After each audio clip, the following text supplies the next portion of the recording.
Trav is doing good, so found out what the massive surge of women between 25 to 34 came to my channel yesterday for. Apparently it was the police raid. And,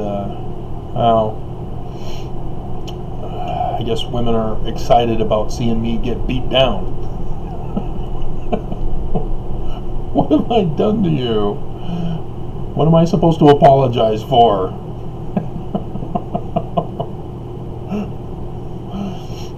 So, there's some person, Mormon obviously, I'm not going to be able to pronounce the name very well, Kumaet Gajin. I have no idea who this guy is. I have no idea the language the name would come from.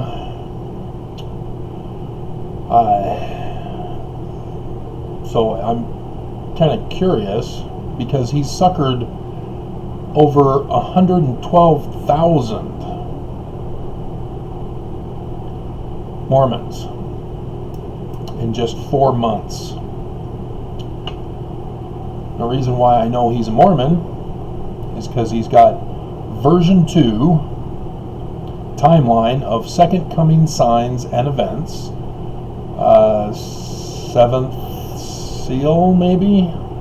It's cut off on the picture here. I'm not on YouTube. And he's quoting, now this is the dead giveaway.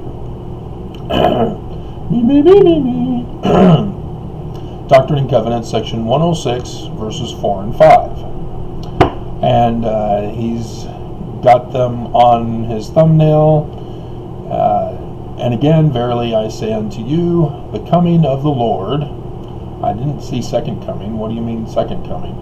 Draweth nigh, and it overtaketh the world as a thief in the night. He's underlined overtaketh the world. Therefore, gird up your loins. You do know what loins means, right? My ex-wife, the second ex-wife, didn't know what it meant.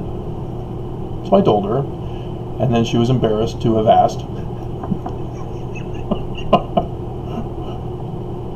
The fruit of your loins, fruit of the loom, that you may be children of light, and that day shall not overtake you as a thief.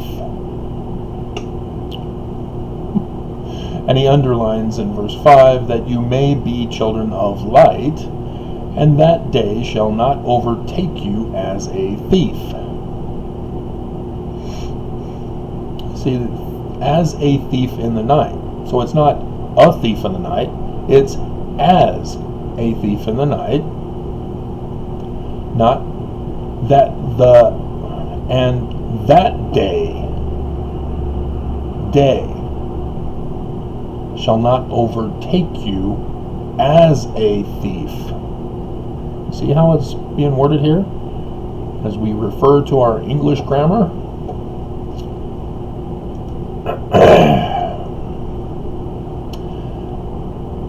The New Testament is his source for children of light, which is kind of curious.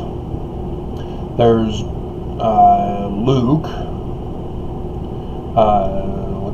16:8. In their generation wiser than the children of light, for the children of this world are in their generation wiser than the children of light. And that has nothing to do with second coming. John 12:36. While ye have light, believe in the light, that ye may be the children of light. So, not second coming. And here's Ephesians chapter 5 in verse 6. There's the contrary, children of disobedience. And then in verse 8, walk as children of light. For ye were sometimes darkness, but now ye are light in the Lord. Walk as children of light. And then here we have 1 Thessalonians 5:5. Ye are all the children of light and the children of the day. That day. Light. Thief in the night. Very curious. Wonder what Joseph Smith is referring to. And then, Book of Mormon. It has in Moroni 7, light of Christ, child of Christ, child of light. Would have to be a deductive logic from that. And then here's your children, light, and then section 106, verse 5. So what is going on here? Because this is the only time referring to children of light for the second coming. And that's referring to thief as a thief in the night. The coming of the Lord. Anybody familiar with astronomy? Yeah, I've already done all these videos for you. Just repeating it. I just was curious about what this guy was up to, and being able to fool everybody into over 100,000 views already.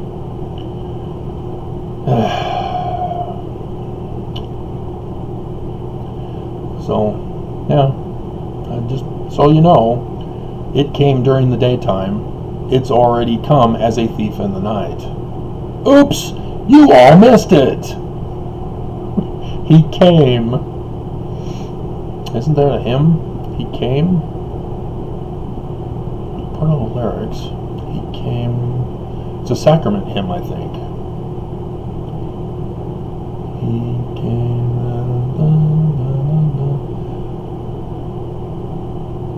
I don't think that's the one, but it's close.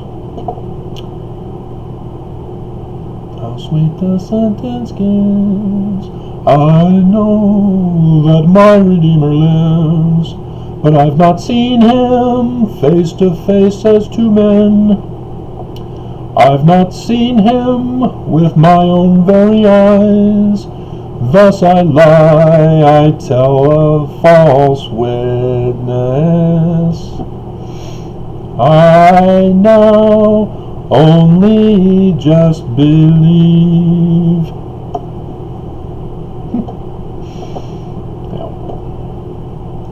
As I was uploading the video to the Movie Maker, I realized I didn't share with you what Children of Light has reference to Joseph Smith's knowledge of Hebrew. Anybody interested to know that Joseph Smith is a translator? No? You're not interested? Oh, okay, fine.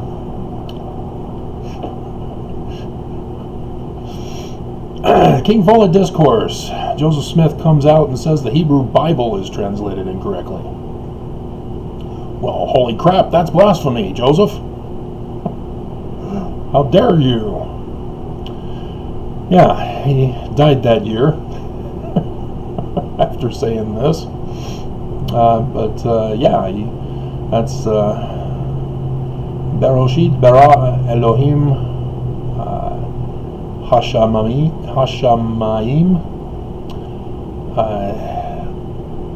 Va'et Haaretz. Did I get that right? I forgot the et after Elohim. Et Haaretz.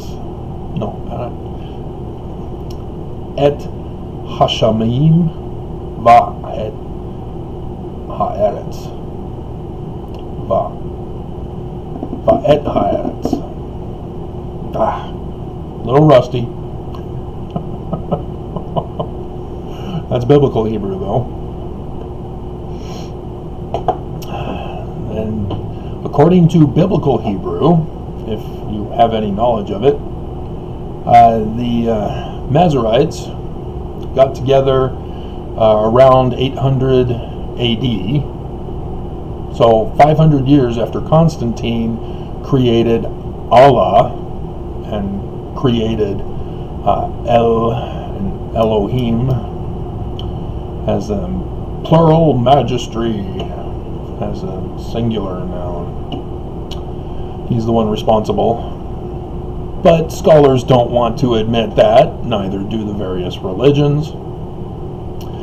How dare you! Blasphemy! Our God is the true God, not that Constantine God. That was a complete creation, even the name, Homoousios. Never before had that Greek word ever been used. He created it, and scholars still to this day battle over what it actually means. And so, Joseph Smith was taught by Rabbi Sykes in 1836. Why does he always do it right in front of our building? It's like he's exploding. What the hell? Is that some kind of newfangled thing that the Kearns gang members are using these days?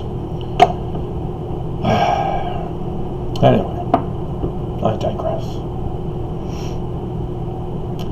And so that's where Joseph Smith talks about in the King Follett Discourse about how a learned Jew had taught him that he was right, Elohim is supposed to be plural, but it would ruin the Bible. Yeah, if that's what you want to call it. It's actually correct the Bible. You know, if you find out the church is bad, you've ruined the church, Travis. Yeah, because it's corrupt. So yes, you damn well Skippy, I ruined it. So Joseph Smith then gives a translation, a retranslation of the biblical Hebrew. And everybody can't figure it out. How did he do this? This doesn't make any sense. No, there's only one translation because the Masoretes put in those little points and specific vowels that was not in the original script. That was a later addition too. And thus, with those additions in violation of the Deuteronomic law, where jot and tittle come from, the Masorete Jews who violated the Torah fixed the translation to one and only one translation. And the King James Version is wrong, all other versions are wrong, even the church wrong. Only the Jewish Publication Society is the only one and true translation in English of the Old Testament. It's not a complicated thing, because the Jews fixed it. Therefore, if you don't subscribe to the Jewish translation of it, you're wrong. And the church won't even correct it to that. They want to keep the worst translation ever. And so, Joseph Smith retranslates it. So he starts with Bereshit, and he is correct. Never did the ancients start with a prepositional phrase. Get the hell out of there, B. Or Baith. And he is correct, it is a word, even though it's a single letter. The Jews correctly translate it, even though it's not. They had to create a prepositional phrase to start sentences in order to justify it, as is the Septuagint. But instead of in the beginning, the Jews say it's when God began to create. And began is incorrect because it's a future tense, as I'll get to. So yes, even the Jewish Publication Society's translation into English, it's also wrong. And so, Beroshit, get rid of the B, you've got Roshit. And he correctly identifies Rosh as head, as in the beginning, or starting. That's fine. But if you have heard about me talking about Paleo-Hebrew decipherment, it's got a more fuller translation for it, but I have yet to get it to publishing any of my vocabulary research. And I'm not going to go into here because it would take a long time, and you're bored already, right? And so he then goes on to say that the sheet, and you got to be careful not to call it the little white speck on top of bird dung, as we all learned from Pure Country with George Strait. He calls it a grammatical termination. He's partly wrong, but we could blame the scribes, because in the actual Joseph Smith history, before the church banned it and are now keeping it a secret from us, and you have to know where to look in the Joseph Smith papers online, unless you're filthy rich and can purchase the whole volume set that they're putting out.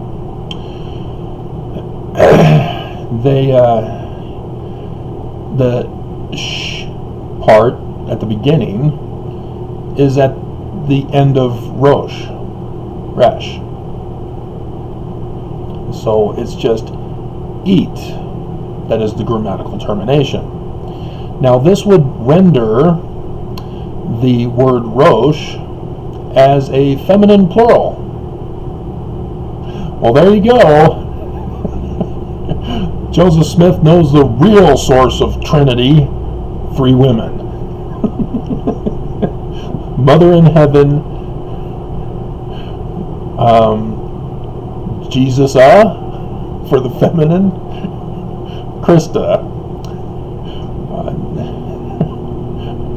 Jesus Krista, and the holy female ghost, the Mormon Trinity. But then you have bara. It's in the present tense because there's no prefixed determinative to establish whether it's past or future. And you're supposed to even have one for present tense. Oops. Those Jews messed up on that one too. Verbs are identified by a prefixed determinative in the vocabulary, or in the grammatical structure for sentences. And so for past tense, it's the N. For present tense, it's the Yod, or the I. But I got to be careful because Yod is the Semitic, whereas in Greek, Paleo-Greek, it's the Zeta, thus Yah and Zeus are the same god, which means it's the same language, and therefore Paleo-Hebrew is not Semitic. And so we'll just call it I for right now, because we won't go into too detailed of a description for you. And then future tense is the T. Well, there's the T at the end of Rosh. With no identifier for the verb. Yeah, the T belongs with the verb. Everybody got it wrong. Its head will create or bring forth, and then Elohim, gods. So it's not a direct object indicator after all. It's now together with, and we'll just say heavens and earth for right now, because we won't get into the details of Paleo-Hebrew. And so there you have how Joseph Smith retranslated Genesis chapter 1, verse 1. And as you can see, it's far more simpler. Didn't need to be complex. Didn't need to be screwed up with violation of the Torah. But the children of light. Because if you've read your Genesis account, there's the creation of light.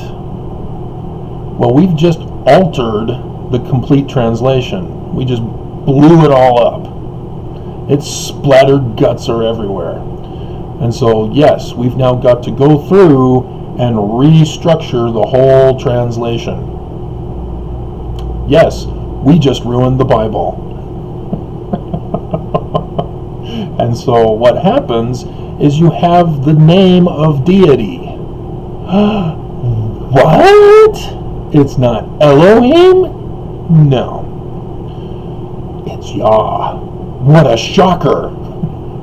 The Hebrew god Yah? Who would have thought? Yes. And instead they decided to use their changed meanings as Matthew butchered the name of Emmanuel. In that same manner, in that same time period, that's when they butchered the pronoun he, or let us. But it's not let us, is it? That's Joseph Smith's Egyptian version. So yeah, there's the son of light and the son of darkness, or son of the day, son of the night. Ties into children of the light, children of the day. Those two sons are the leaders of those two groups. There's a Essene document that scholars are kind of baffled with. And they're not really quite sure what to think of it because they're clueless. It's something about the sons of light versus the sons of darkness scroll. And it seems to them like some kind of apocalyptic, moral, eternal battle type thing. But now I've told you it's all connected together. So there you go. And isn't it amazing? I just showed you how Joseph Smith, without going into specific details, which yes, I can do that too. I can just see it now. No, prove Joseph Smith is a translator, Travis. You can't prove it. Joseph Smith is still a fraud. And I'm Mormon, I'm going to trust Nelson. Nelson will lead us and guide us into true translations of Israel.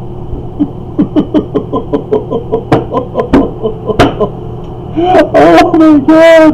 Oh, he butchered that so badly. That was like the biggest faceplant. The president of the church faceplants on Worldwide General Conference.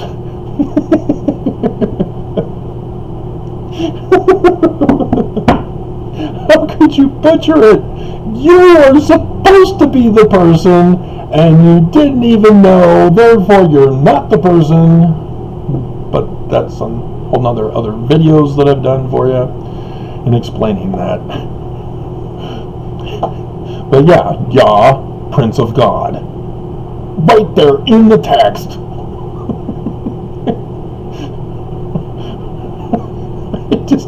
believe he messed it. Oh, dear God. That's what you get for trusting Hebrew scholars at BYU.